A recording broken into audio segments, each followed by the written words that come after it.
Welcome to the Q News podcast, where we chat about all things Queanbeyan and the surrounding region, featuring everything you love about Q Town, from sports and events to haunted houses and our local personalities.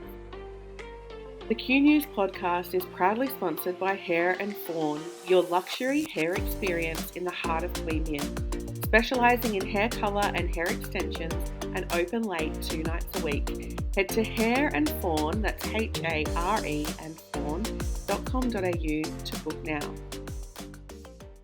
Okay, perfect. Okay, a huge welcome to my guest today, Emma Gray. You probably don't know it, Queanbeyan, but there's an incredibly famous author living amongst us. Well, in Googong, not quite Queanbeyan, but she's in Googong. She has written the most incredible novel that, it's such a cliche. I laughed and I cried, but it's so interesting because I know you and I get all the little Emma jokes. Put them in straight for you. Yeah, correct. You wrote this whole thing for me. I mean, let's be real.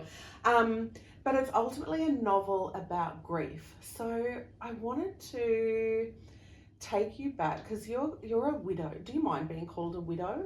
Not now. There's no. Is there a more modern term, or do we still call women widows? Yeah, when it first happened, I remember thinking, well, what is this called? And looking it up, and I knew that widows existed, but I assumed that they were 80 plus, Yes. Not 42 like I was. They'd lost their husbands in 2 world wars. Exactly. Yes. Yeah, and it was an awful word at first, but you just get used to it and meet a lot of other young widows, and here we are. I'm speaking at a conference later in the month called Camp Widow with 250 young widows, so I know it sounds awful, but apparently it's lots of fun. It's the fun side of being a widow. How did your husband die? Do you mind me asking? He died at home in Googong, didn't he? No, we were in Jarrah at the time, and it was the middle of winter. It was absolutely awful, overcast, freezing. We all had the flu long before COVID, so we were pretty sick, and he died unexpectedly from a heart attack while he was asleep. And so I had at the time my 2 daughters from my first marriage who were in year 12 and year 10. So Hannah was heading into both doing exams, graduations, exams, all of that stuff. And we had our little boy, Seb, who at the time was 5, and he's now 13 and towering over all of us, which is just incredible to, I look at him and think, I can't believe, Jeff hasn't seen this, yes.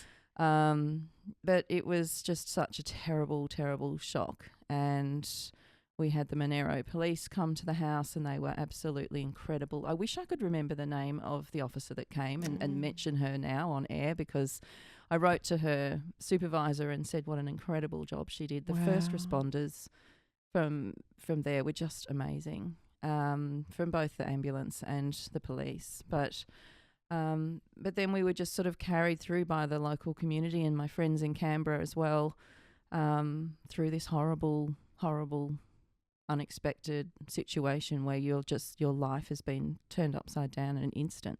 How old were you at the time? 42. And how old was he? 57. Oh, so he's a little bit older. Yeah. And so, I mean, there's so much to talk about, but I guess, what was it about your grief? Were you already going to write a book? Was that always part of your journey, or did you want to write a book about grief? What happened? What was the inspiration? I'd always been a writer ever since I was 14, and fell in love with Anne of Green Gables, and, imagined myself to be writing a novel all over the summer holidays. And my sister used to look at me and say, why are you doing schoolwork in school holidays, But it was this burning desire just to get stories on the page. And I'd written a couple of other books, a non-fiction book about productivity called I Don't Have Time, and a memoir of working parenthood that I wrote in 2005 when the girls were really little, called Wits End Before Breakfast, Confessions of a Working Mum. Oh, yes. And then when my daughter was 14, she hated reading, but she loved Harry Styles, still loves him, going to marry him. they're all marrying him. Oh, right. My sister's Even though even they're marrying in them. their 20s now. Yeah. And His sister's marrying Harry Styles. well, she's marrying Niall. Oh. But anyway, so I thought, well, maybe I could write a story for her to show her that reading could be fun. So I started this little story about a girl and a boy band, and ended up co-writing a musical with Sally Whitwell, who I grew up with in Canberra. And so I'd already done all of that. And then when Jeff died, I really turned to Facebook, and you're on Facebook with me. Wow. So you know what I mean when I say I wrote every single thing that happened in our grief on there, just to almost like a diary, but to get the support of friends. And it turned into this incredible, almost grieving out loud situation where friends would pile on and share their own experiences and help. And it was really something that I later was able to tap back into when I started writing this novel, because I had this record of it as it happened. Wow. And What kind of things did you put on Facebook? Was it just... I went to the bank and tried to close my account, and the woman asked me, I handed over my death certificate, and the woman said, how's life going? And just this sort of, just those things that... You go to the supermarket, somebody comes along, one of your neighbours might see you, and they back out of the aisle because they don't know how to handle you, and just all that stuff. I put all of it down, and it just was, it was actually really a connecting and bonding sort of experience with friends, because as you know, we don't talk about this stuff. No. And so when it happens, you don't know what to do. You're just all at sea, and you feel like you're the only person in the world that's ever been through this, which is why I wrote the book, because I wanted to get it out of my system and process it through words. But I also thought, we need to be able to read books like this if we're going through something like this. And that's been what's happened. And I every day have messages from other young widows wanting to share their stories. Why don't we talk about grief? And why don't we talk about death and dying and grief? Why? Well, I think we think that if we talk about it, it's going to happen. I think it's almost this sense that it's contagious. Yes. And so I don't know. I think, and also once it's happened, people just want you to get back to normal as soon as possible, and you're never going to be back to normal. We have to incorporate this into our lives and carry on with it. And so there's a whole lot of people out there who are struggling with this and trying to keep it quiet. And there are so many other cultures in the world that do it so differently, and that think that death is a part of life, and that celebrate this in a different way. And, we have a lot to learn, I think. I agree. It's as natural as breathing, right? And so we have to talk about, it's awful suffering in silence, in quietness, because you think that, people are going, oh, you're better now, aren't you? Or can you just be better because that makes me feel more comfortable? If you're better, I'm more comfortable. So what happens so you've got your own experience of grief. How did the story for the last love note come about, and what happens in the book? Well, I had to decide whether or not to write a memoir or fiction. So because I'm the only oversharer in the family, and I really overshare on behalf of everyone, a lot. I'm a bit like that. I knew that I didn't want to go down that path. I needed to protect their privacy. So I chose to write fiction, which gave me this chance to really explore loss in somebody else's life, this character, Kate. And I don't plot my books at all. So there's two types of writer. There's the type that sits down like J.K. Rowling sat down and wrote a really, really detailed plot outline for Harry Potter, for example. And I met Ben Stevenson the other day, who hails from Canberra as well, and he writes the sort of golden age of detective fiction revival stories. Everyone on a Train is a Suspect is his latest book, and he was saying that his outline is 10,000 words. So he's a plotter. But then there's the other type of writer, which is where you don't plan a single thing. I mean, I knew that I wanted to write a book about a midlife widow processing her husband's loss while she's falling in love again. That's all I knew when I wrote chapter 1 and just started writing the story. And it's as if you're watching a movie, and the words are just sort of unfolding on the page, and you're just trying to keep up. You're hearing characters talk and just trying to catch what they say. And so I'd say things like, early on I said that there was a big secret between two of the characters, but I had no idea what that was. So I'd go through the whole book trying to find out. And when I found out, I was surprised. And, you know, it's... That is so bizarre. It's like a download from somewhere and you're struggling to write as the movie's playing in your mind. Yeah. That's incredible. Yeah, and I've had to pull over the side of the road at various times because it's happening. Because you caught it. Yeah, yeah. It's really fun when you get into that zone. It's also really hair-raising because, you know, I think anyone will tell you who writes like this that you can get 30,000 words in and realise it's not going to work. So, there are other manuscripts in the bottom drawer that didn't make it. So Kate's husband in the book, he dies, but not of a heart attack. No, I decided not to use our own story, and I did want to write about something that was very personal to me and that I had a lot of experience in. So I chose early onset dementia, and I lost my mum last year to dementia. So there's a lot in this book that's really a tribute to my parents as well as a tribute to Jeff and I. So that was...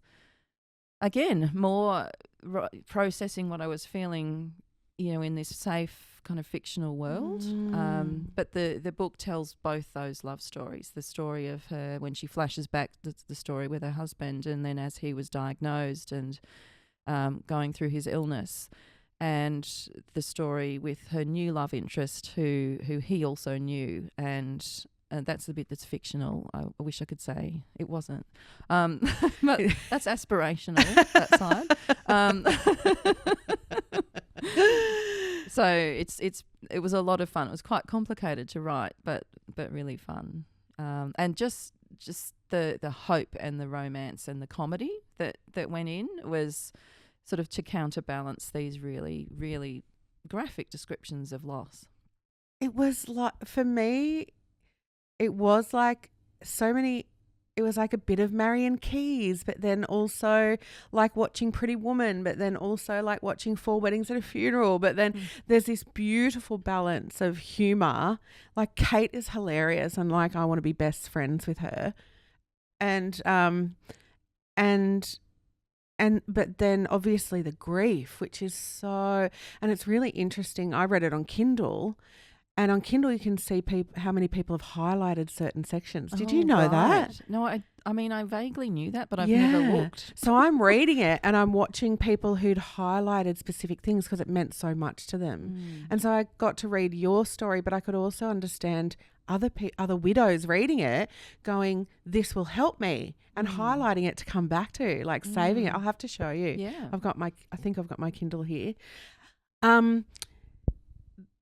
The last love note, what did you want people to experience? Who did you write it for? I think I wrote it at first for myself, just to get everything out of me onto a page. And then I wrote it for almost the people around me to understand what I was feeling. And then it was very much for other people going through the same thing, and anyone who was looking for a way to express their loss and couldn't find it or couldn't articulate it. I've had a lot of widows say, thank you for putting into words how I feel, because I just couldn't figure out how to say it. And they're giving it to the people around them, saying, read this because this is what I'm going through. This is how I feel. And but then it was very much also for everyone else who hasn't been through this and who is scared of talking about death and loss and grief and all of that. And I wanted to package it in a really light fiction, easy, accessible read. And I didn't set out to write a rom-com kind of vibe, but that's what I love. Happened? Yeah. That's what I watch and read. So it just naturally came out that way. And I think it seems to be resonating. So that's how long did it take you to write? I actually started writing this in the New York Public Library in 2017. I'd been sent over to the US by some of Jeff's colleagues. He was a military historian, and they held a memorial conference in his honour. And it was the first time I'd been away from my kids, and it was 8 months after he died. And I started crying on the tarmac in Sydney, and I was still crying in LA. And this poor teenage boy that had been sitting beside me didn't know what was going on, I'm sure, that whole flight. Anyway, then I went to this conference, and it felt like a second funeral. We were just talking about Jeff the whole time, and they were sharing beautiful stories. It was incredible and very healing for me, but also I really plunged to my absolute lowest mentally. And because I would go back to the hotel room at night on my own, and it was quiet. He wasn't there. Everyone was talking about him. It was really hard. And then I took myself to New York for 3 days, and I'd never been and always wanted to go, and it was his favourite city. And I just went to the 9/11 memorial, and I remember looking at all those names and thinking every single family on this plaque has a grief story. And then I was really struck then walking through Broadway, where all the lights were dazzling and it was musical and exciting and vibrant, and then through Central Park, which was gorgeous. It was spring and the flowers were blooming, and I just thought, this city has just been through so much loss, and yet look at it, it's dazzling. And I got this tiny, tiny kernel of hope for my own future, and thought, if this city and everyone here can come through this, maybe I can come through this. And I knew that I wanted to start writing in that city. So I went to the New York Public Library, and I just wrote a couple of paragraphs of what would become this book. And then I was able to go back last November on my book tour and take a copy of the book and take a photo of it at the same desk. Oh, and it was just this really full circle goosebumps. moment. Yeah. And a feeling of how far I'd come, because there'd been 6 years of writing for this, because I did a draft really quite quickly in about 5 weeks, a very skeleton draft of the story. And then I realised I'm only 3 years into this whole experience, and I don't think I know enough about being a widow to write a book about a widow, even at that point. So really? Yeah, you wish you would become comfortable with things so much quicker than that, but you're still in the midst of it 3 years in, and that's what nobody wants to hear. They want to hear it's much faster to get through. But here I am nearly 8 years on, still learning about it. I don't think you'll ever... No, it's constant learning, it is. right? And if you've got children, as they grow up, at every new stage, you're still missing your partner. You're looking for your partner in the audience at the school assembly, or on the sidelines of sport, or in the audience at dancing concerts. You just constantly have this bittersweet thing going on, that the kids are doing really well, but he's not here to see it. He's missing it all. So you write a book that takes 6 years to write, and how does it then become published? And not only published, but published by Penguin Random House. You're a real author. Yeah. I was lucky enough, when I wrote the boy band novel, I actually self-published that because I wanted to get it into my daughter's hands really quickly, because it was sort of trying to help her learn to love reading. What's that one called? It's called Unrequited. And I self-published that, and I put it on Amazon, and a woman named Anjanette Fennell commented, did a review, and she was the first person to review it who I didn't know. And I was such a dork about it that I just immediately tracked her down. Knocked on her door. No, I didn't. I tracked her down. I sent her an email and said, I just want to say thank you, for reviewing my book on Amazon. Nobody else I know that, and it turned out she was a literary agent. So she said, the whole way through I was just wishing I'd had this, I could have sold this. And so she and I have been working together now for a decade, and she sold that and another book to HarperCollins back then. And then with this one, she then represented me, and she knew that Ali Watts at Penguin was the ideal editor in her mind for this book. She loves to cry while she's reading, so sent it to Ali, and she loved it. So, and then Ange also then had been following this woman in America called Zibby Owens, who is known as the bookfluencer of New York, and she's got a big podcast and a queue for months and months of people wanting to get on her podcast, or authors. Neil deGrasse Tyson's on there, Natalie Portman, Jill Biden. She's interviewed everyone, really. And she had lost her friend in the Twin Towers, and she had written a book about a memoir on grief. And so Ange thought she would probably love to read this and perhaps interview me on her podcast.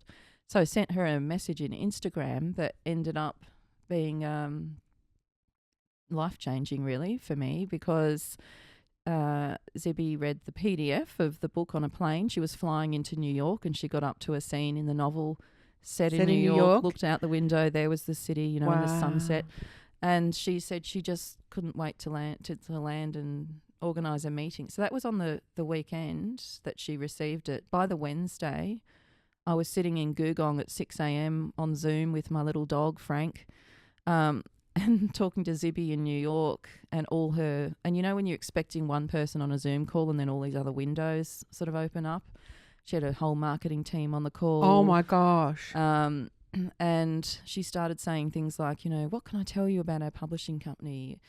We do things differently. We take our authors on retreats in the Hamptons. We do all this stuff. Sorry, she was pitching to you? Gosh, yeah, I know. I hadn't thought.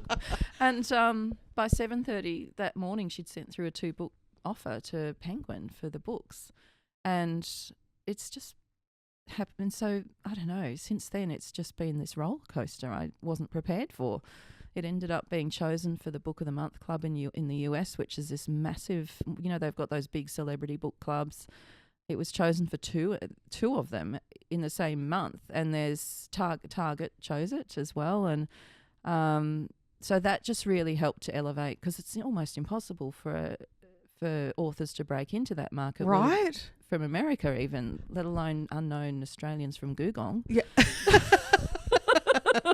Actually, now that you say that, in the book, it's like I dropped my son off to Tuggeranong, and there's like Jerrabomberra, and there's Braddon and Kingston and New Acton. It's like so weird to read a book of like international acclaim with all of like our, even Queanbeyan's in it. I think Queanbeyan makes an appearance. Yeah, definitely. It's just so amazing to read, a book of this type set here. It's so weird. You have to read it. It's phenomenal. And so in the US, your target book of the month for a month.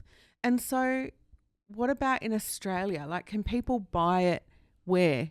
Big W at the moment. It's just been chosen in the top 100 books in the Better Reading poll, which is amazing because they've got a partnership, and Big W picks up those titles and features them for 12 months. So that was a complete surprise last week. I just, really didn't expect anything like that. And I'm just so grateful to readers for supporting it, and the Australian book community and the US community, particularly on Instagram, is just amazing. Really? Yeah. Who knew? Mm. So you've got an Emma Gray author profile on Instagram now? Yeah. Ooh, are you good at social media? I think so. I'm trying. I live next to the Bodzilla. Oh, yeah. So she's girl, great. She's for got tips. you. Yeah. She says I need to do more video. And when she says more, she means any. Yeah, any video. So that's the next frontier, probably. I read The Last Love Note on Kindle, and there's an audiobook, isn't there? Yeah, there is. And it's narrated by Leanna Walsman, who played Carly in Looking for Alibrandi, and she's been in Star Wars and a whole lot of amazing Australian TV, and she has absolutely captured the character so well. She's got a very mature kind of voice. She brings her acting background to the role, and it's won an audiobook award in the US, and the American audience is just going crazy for her narration. Her Australian accent? Yeah. Of course. How did she go saying like Jerrabomberra? Could she pronounce I it? had to send an audio recording of me pronouncing all these names for, Tuggeranong, Canberra even. We don't want to get that wrong. Did you get to choose her to read it? Why don't they get you to read it as the author? Oh, I think they would if I had any kind of talent in that area. I think some authors, particularly memoir authors, will often read their own, but mostly they have actors and voice narrators and people who are experts in this. It'd be quite I mean, I was saying to you earlier, I get sort of bored reading children's stories to kids. So by the time I got through 100,000 words, I just wouldn't. And also because you know the ending, you're like, oh, so then this happened and then there was this bit. Yeah.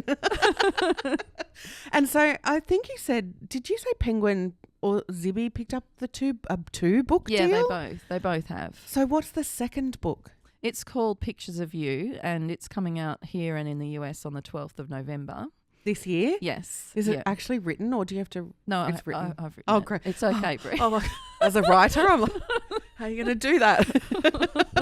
No, it's a very good question because it has been really intense. There's just been a lot of. I've been to the US 3 times in the last 12 months, and actually was over there the day that Santa Monica had a hurricane and an earthquake on the same day. Hurricane was trending. I thought I was having a medical episode in the hotel because it was all rocking, and I thought, oh gosh, I think I'm having an episode. Yeah. It's not a good country to have a medical episode in. No. And I was so relieved that it was just an earthquake. But it was a lot of intensity over those 12 months, and all these daily messages from widows and all these sorts of things, podcasts and talks and festivals, and also keeping up with my day job. I do copywriting, which is how I met you.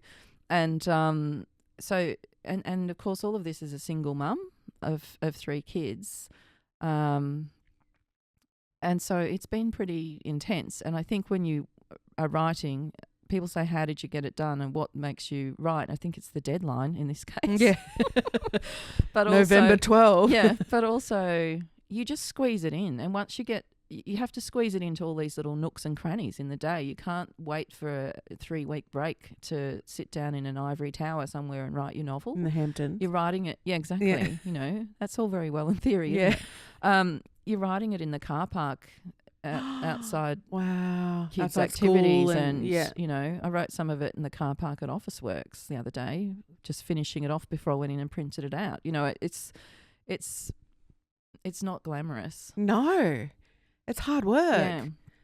And is the new story about grief? What's it about? There is some grief in the new story. It does actually begin with a dead husband, but not one that she necessarily likes. So, so she and there's an amnesia storyline in this. So for a lot of the book, the main character Evie is not aware of how she ended up in her life at 29, how she got here, and not really happy with what she's seeing around her. And that was great because I also didn't know what was happening, so that was perfect for her and I to both muddle through this story together. But it was a really, and so there's a lot of high school flashbacks as her memory starts being pieced together, and there's romance in it as well. But there's also a really quite dark, and I do like to write books that are accessible but that tackle darker storylines. And so this one tackles coercive control, and that's something that I think every woman in this country is very worried about and very well aware of, but something that came on my radar really because my daughter Hannah is doing a PhD in criminology, and sexual violence is her area of expertise, so we talk about it a lot. And I can see the two of us doing podcasts in the future where she brings the rigorous academic stuff and I talk about how to take a topic and make it accessible, and help people again see themselves on the page. That is like world changing. If she's doing like the theory and then she's got a communicator to make it accessible, and accessible in this way, that's just never done. Yeah, that's right. So I mean, this, people just don't write about grief, right? I mean, sorry, they do, but not in a rom-com way, I guess. You must have widows who are like, thank you so much for giving words to what I can't explain, and I think you said that before. But do people reach out to you individually after reading it? That must be a lot for you. All the time, every day. Oh God! And it's because they feel like you're telling their story. Yeah, ultimately. Yeah. Is that hard? I had one say that she's been carrying it around in her handbag ever since she read it, because it feels like a friend to her. It feels like the friend who understands. And that is why I wrote it. So I did sign up for this. I don't think I realised at the time where it was going to go and how far it would reach. So I wasn't quite prepared for the overwhelming at times number of messages. And people have said, well, put somebody on, get a social media manager. And you can't reply to those sorts of personal messages. You've got to do it personally. And so I've had to think about looking after myself and boundaries and all of that as well, which is not something that comes naturally to me. So that's been a bit of a lesson. I do find now that if I go and speak at something, so I'm speaking at a widows conference that I mentioned earlier this month, and last time I stayed in the hotel with 250 widows, it was do the talk, then talk about it in the cafe, and then see them in the corridor, and it just sort of went on the whole weekend. So I've learnt this time to book a different hotel and go and, just that sort of thing, to just put in just a little bit of distance and a bit of a boundary and oh gosh, yes. It's so weird that you say, I'm speaking at a widows conference. Like, who would have thought that existed? I know, right? I know. Like, and what, what kind of people are there? Is it women of all, anyone whose partners have died? Young widows, really. Oh, so, young widows. Yeah. Anyone from, I am meeting people who, I think the youngest person I've met is 19 who's lost their partner. Oh, gosh. My children's age. And through to, I think the oldest widow I've had a message from was in her 70s. But most of them are in their, 20s, 30s, 40s, 50s. And there's so many. And there's a group in the Canberra region for young widowed people that was incredibly supportive to me. There's also an organisation called, so the one with the conference is First Light Widows Association. There's also Camp Magic, which is an amazing camp for children who've lost a parent or sibling. Oh, wow. And they're wonderful. They were life-changing for my son. Just knowing that he wasn't the only kid who was going through this just meant everything to him. And I think that's the whole point of all of this is making sure that people know they're not alone and there's somebody else who understands. No matter how amazing your friends are and how supportive they are, there's really nothing like talking to somebody else who's been through what you have. Right. And, you said before about seeing someone at Woolies who would just avoid. Like, I'm a massive avoider. Most people don't know what to say. It's so, it's what I feel like it's better to say nothing than to say the wrong thing. No, and that's what people think, but it's actually better to go up and say, I don't know what to say. Yeah. That is the icebreaker in this circumstance. You just say that, because the person who's lost somebody also doesn't know what to say. They're all at sea as well. And it's enough to say that and just be there, and you're going to say the wrong thing and muddle through. The amount of times I've had people say, oh, I had a heart attack because such and such happened, and then they look at me and they go, oh, sorry, yeah. And I say, I used to say that as well, and it's not till it happens that you realise these throwaway lines that we all say all the time. And I think we're becoming a lot more conscious of that sort of language now, in all sorts of different ways. But it doesn't matter. It's you being there that matters.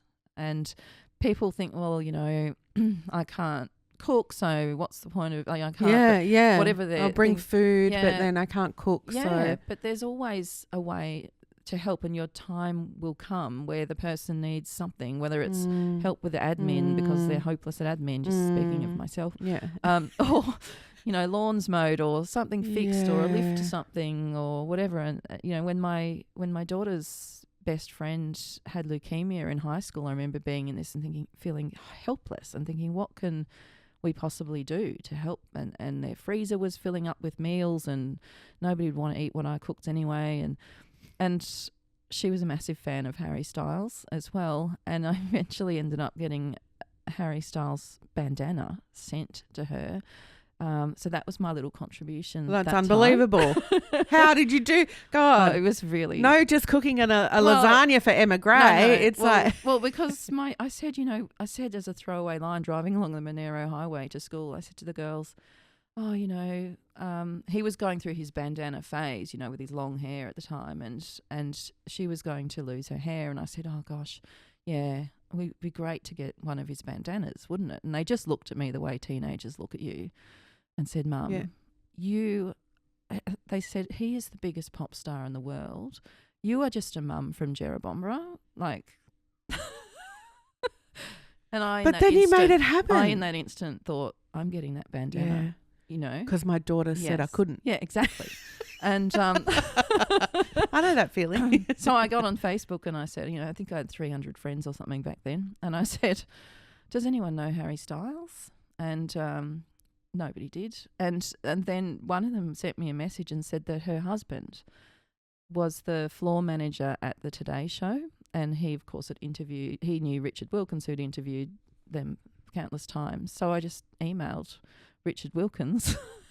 The Richard Wilkins with the blonde mullet type thing. Yeah, with my person in common, and they'd said to send me, and, did he have any tips on how I might be able to do this? All the while thinking, Richard, can you please get us a bandana sent, worn and unwashed, reeking of pop star? So then Bronwyn from Sony Music. So then a few months went by where the email fell down the cracks, and then I'd sort of forgotten about it. And she'd progressively been going through treatment and had lost her hair, and it was very dark days in her family and in ours as a result of their friendship. And I just had this call out of the blue, and this woman said, it's Bronwyn here from Sony Music, just ringing to organise Harry's headscarf. And I'm thinking, who's Harry? Is that a kid from school? Have I lost something? Oh, like, I'm trying to remember what this was about. And and then next thing, there's a courier driving up with a brown paper package with Harry's unwashed head bandana in it. And my daughter slept with that package that night because it was too late to drop it off. Unbelievable. And then when they opened it up, this all happened in Queanbeyan too. And then when they opened it up, the girls just swarmed upon it and inhaled it. Oh. And then her mother and I did the same. You got caught up in it. We got very caught up. Oh my gosh. Yes. Unbelievable. But then it was so beautiful. This is what Queanbeyan people are like. So then a few years later, she's now a midwife and thriving. And anyway, somebody had tagged me on Facebook. Some random nurse in North Queensland or somewhere had tagged me and said that there was a very sick little girl, 12 years old, in hospital and desperate for just a piece of Harry Styles somehow. Is there any way that anyone knew how we could arrange something? And I simply tagged her name, and she said, I'll send it to her. And so she now has it. It's the travelling bandana now. This needs its own podcast. This story. Yeah, it's beautiful, isn't it? That's incredible. Oh, how good's Queanbeyan? I love it. Yeah. All right, darling. Thank you so much for the chat. I do want to do something a little bit cliche, but you live in Googong now. You're jet setting literally around the world with a novel. Your debut novel. It's just unbelievable to me. You had that moment of you started writing in the New York Public Library, and then you could take the actual book there and take photos, and you have a pretty amazing life. I just wondered what Emma now would say to Emma, in the months after Jeff was gone. I often think of it a different way. I often think, what would he say if he walked in now? Yeah. And he wouldn't recognise any of us in some ways, just in terms of the kids growing up and all of that. But, the way I want to answer it is that I got back from the latest trip to New York, and I was so jet lagged and exhausted, and it had just been a real whirlwind. It was sort of a week from gate to gate. Yep. And I went for a walk in Googong, and I had my headphones on. I was listening to music. I walked past my neighbour's house, and she'd been feeding tacos to my kids while I was away, and walked past the school where all the teachers had embraced Seb and helped him when he was 6 years old and going through all this loss and grief, and past the cafe where I wrote half the book, and past the hairdressing salon where my daughter works, and that they'd been so incredible through all the anxiety and things that she's been battling. And I just lost it. I was just crying, and it was this real sense of love for home And I mean, I feel like I'm going to cry now just thinking about how deeply I love living here, and how I could have gone all over the place and had all those experiences, but really there's nothing like home. And it was just this sense of gratitude that I have for living here. I think all these amazing American authors and New York superstars that I met, if they could, I think they don't know what they're missing by not having our lifestyle here. We're very lucky. And I think you have to sometimes go somewhere else to realise just how lucky we are. Agree. Emma Gray, thank you so much. Thank you. It was lovely.